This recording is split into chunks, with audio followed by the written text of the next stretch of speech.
Au début du récit, nous faisons l'introduction de Lee Jia-sung, un gangster notoire appartenant au gang Jaebom. Lui et d'autres gangsters torturent un homme qu'ils accusent de trahison. L'homme supplie en disant qu'il est innocent mais Jia-sung continue la séance de torture en lui forçant à avaler du béton. Dès que l'homme meurt, les gangsters mettent le corps dans un tonneau et le jettent au fond de l'océan afin que personne ne retrouve le corps. Le lendemain, les infos annoncent la sortie de prison de M. Seok Dong Chul, PDG de l'entreprise Gold Moon et grand patron du gang Jaebom.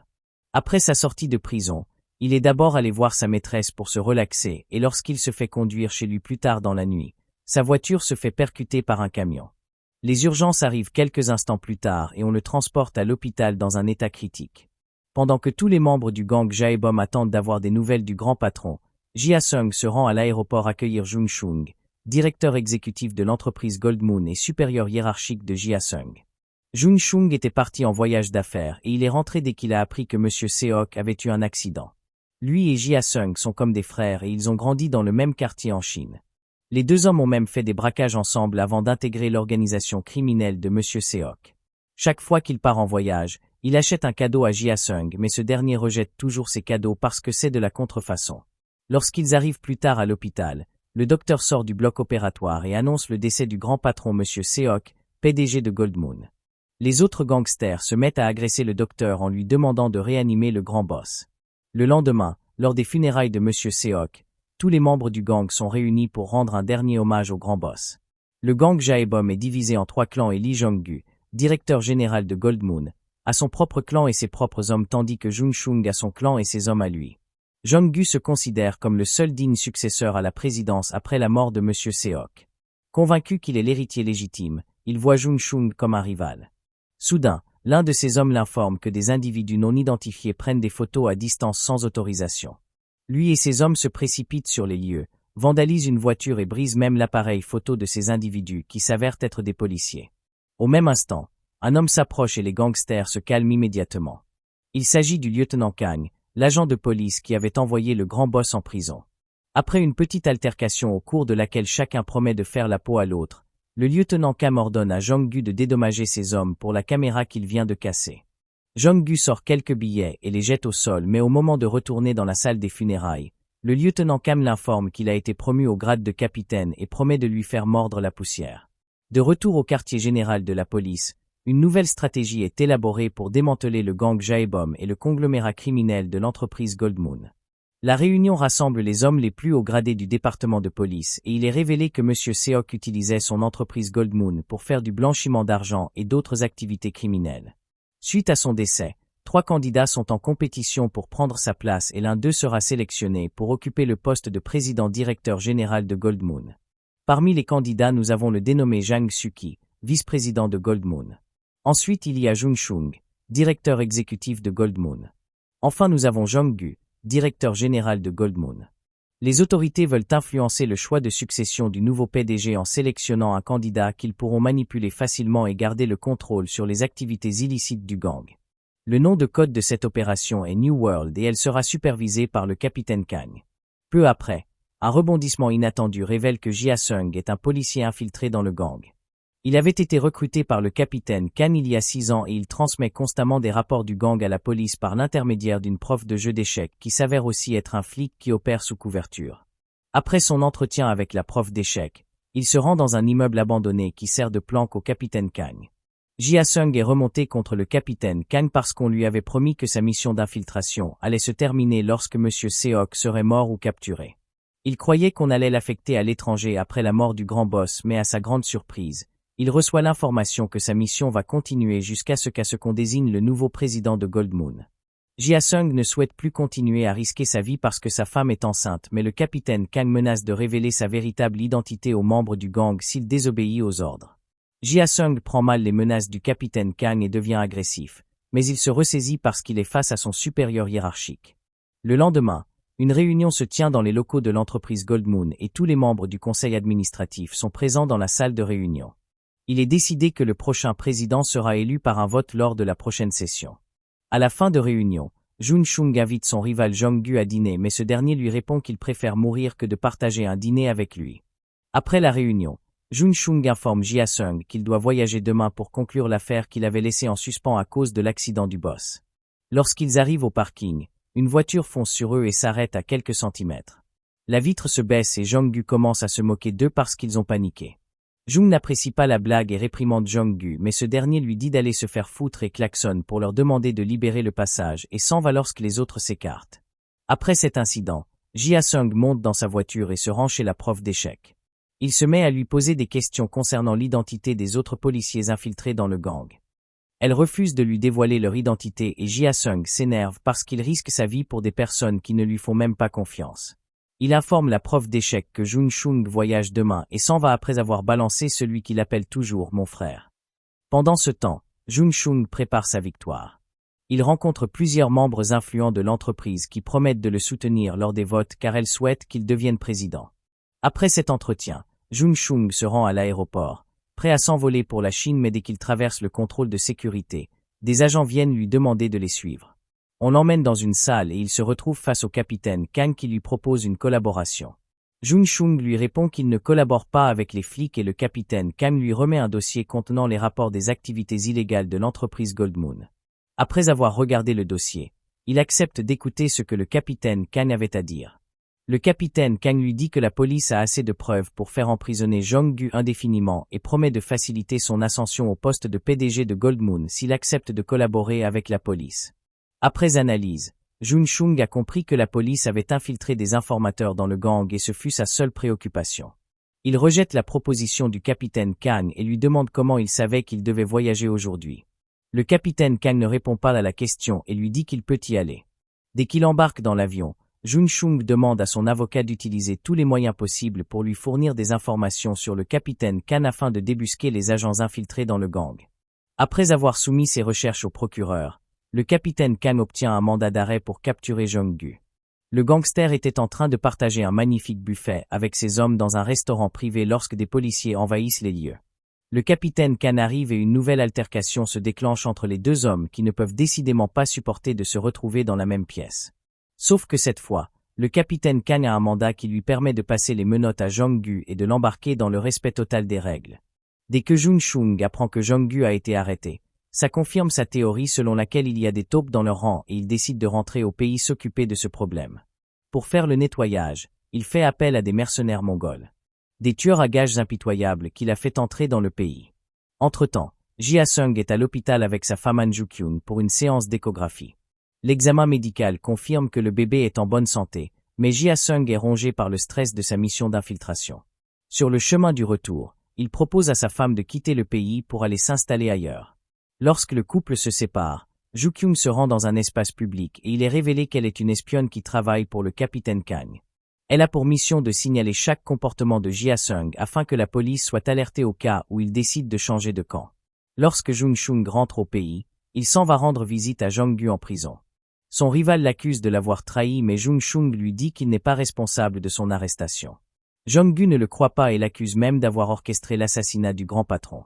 Il devient agressif et promet de lui faire la peau s'il ne parvient pas à sortir avant la date de l'élection du nouveau PDG de Gold Moon.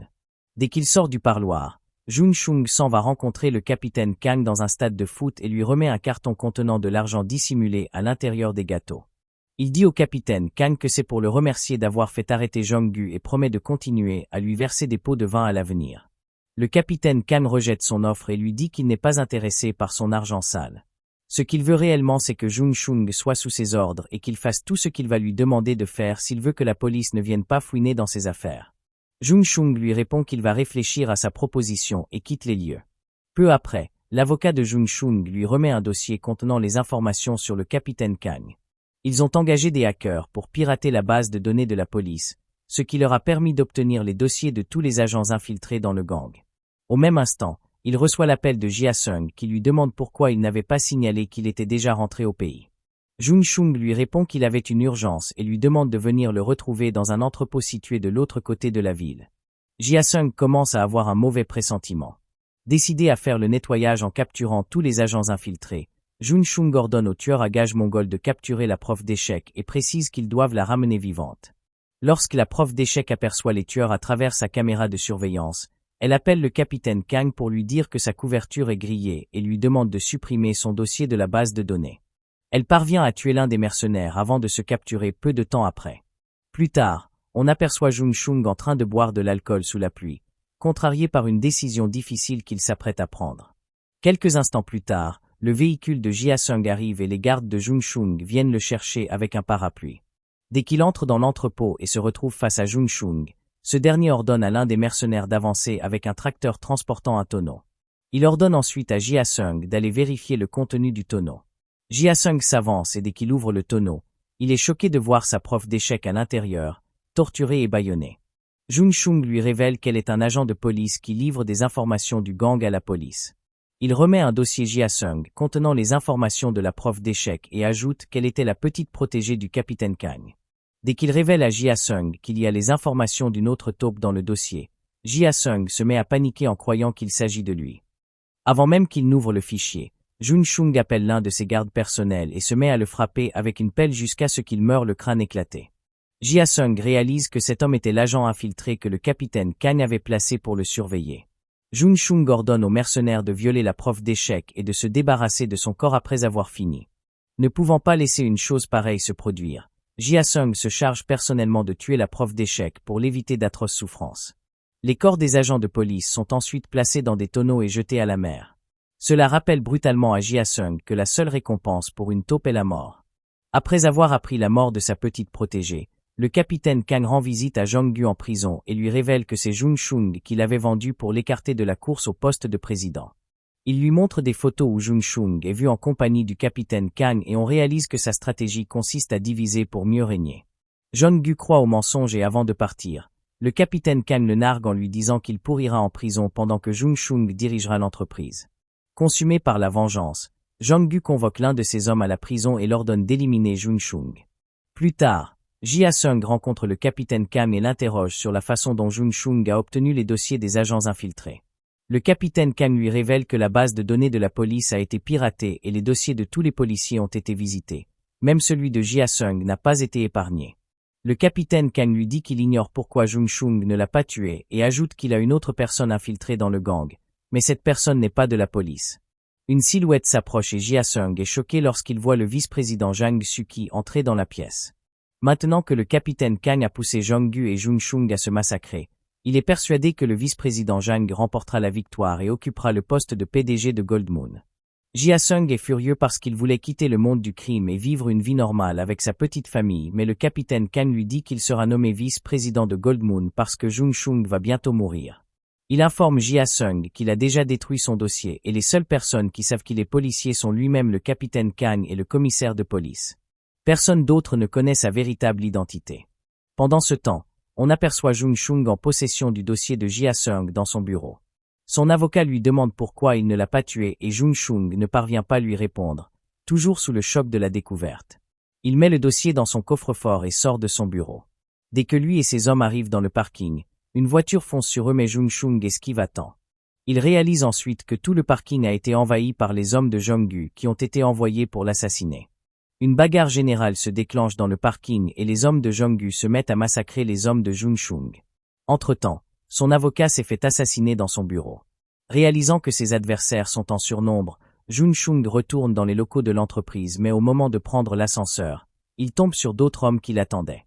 Il se retrouve piégé à l'intérieur de l'ascenseur avec des hommes armés de couteaux qui le poignardent à tour de rôle, mais il ne se laisse pas faire et se défend en tuant ses agresseurs. De l'autre côté, la femme de Jia Sung est aussi ciblée par les hommes de Jong-gu. Lorsqu'elle rentre à l'appartement après avoir fait les courses, les assassins tentent de la tuer mais ils se retrouvent rapidement encerclés par des agents de police. Néanmoins, le traumatisme subi provoque des saignements chez la femme de Jia Sung. Pendant ce temps à l'entreprise, la police arrive et trouve Jung Chung dans un état critique. Il se retrouve hospitalisé et lorsque Jia Sung arrive quelques instants plus tard, il est choqué de voir son partenaire inconscient et sous assistance respiratoire. Le vice-président Jang arrive dans la chambre avec d'autres membres du conseil d'administration de l'entreprise.